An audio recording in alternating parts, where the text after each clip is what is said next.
So I first met Will when Tori had first moved into the co-op.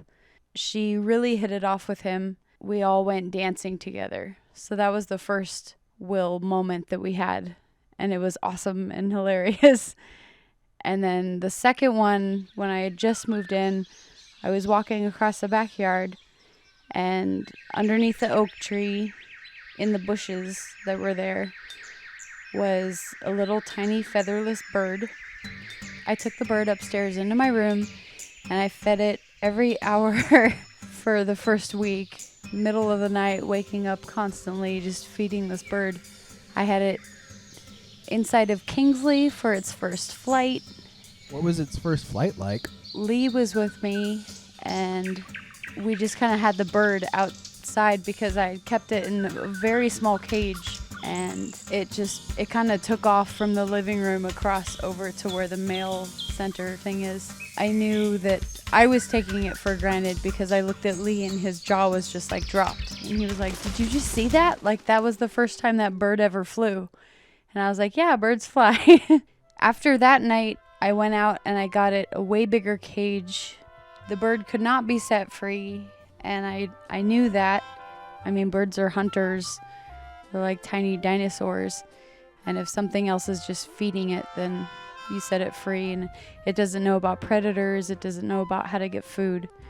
So I went out and I purchased a very large bird cage. What kind of bird was it? It was, my sister and I call them French fry birds. Why?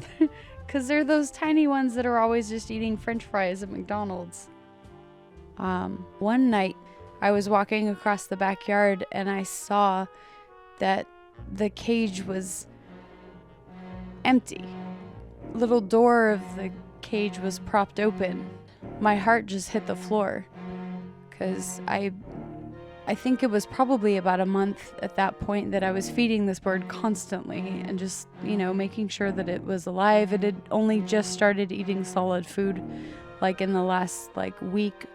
And so I was like a mess, and I was running around trying to figure who would prop open the door of the bird cage without talking to people first. Nobody in the house knew anything about it. Then I was crossing the backyard to go back up to my room again, and I saw Will. "Do you know what happened?" And he was like, "You can't have a wild bird in a cage."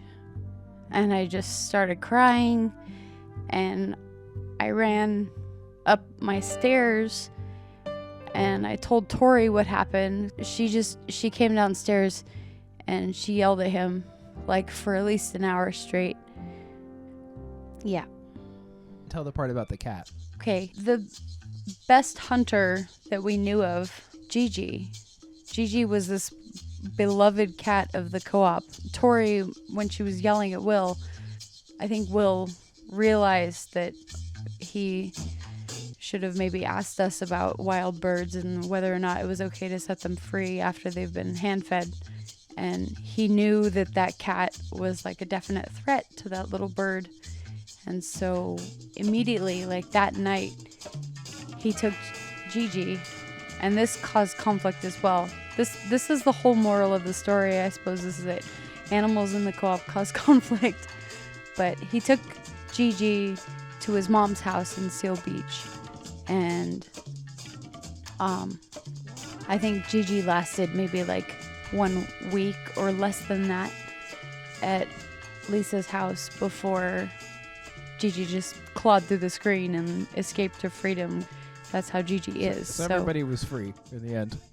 Everybody was free in the end. What does it say in a broader sense? I mean, do you think it's the sort of thing that's indicative? In a good way, I'm saying. No, yeah, absolutely. I mean, after living in a co-op for 10 years, you kind of realize how slow it is to make a decision, when you're using consensus. So if he saw something that he thought he could fix really quick, especially if he thought it was unjust, then he was just going to do it. I mean, I respected immediately the fact that he took Gigi. That was a big thing. I mean, cats cause conflict, so if you get rid of a cat in the co-op, then that's one less thing.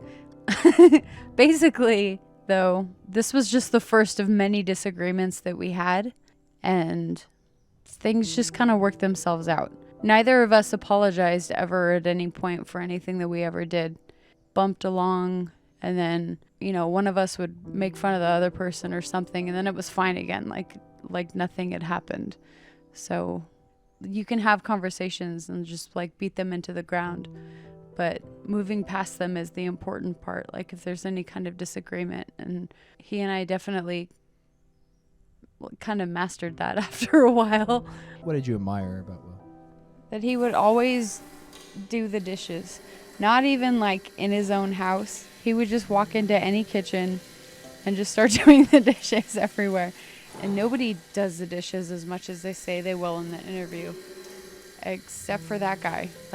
And he will bitch about it. He'll chew you out later for it, but the second he sees them, he's like doing them, and then they're done. So and he did that with everything. If he ever saw something that needed to get done, he would just be doing it.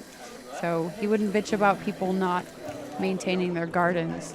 He would run home and get his fucking chainsaw or whatever and just start mowing everything down.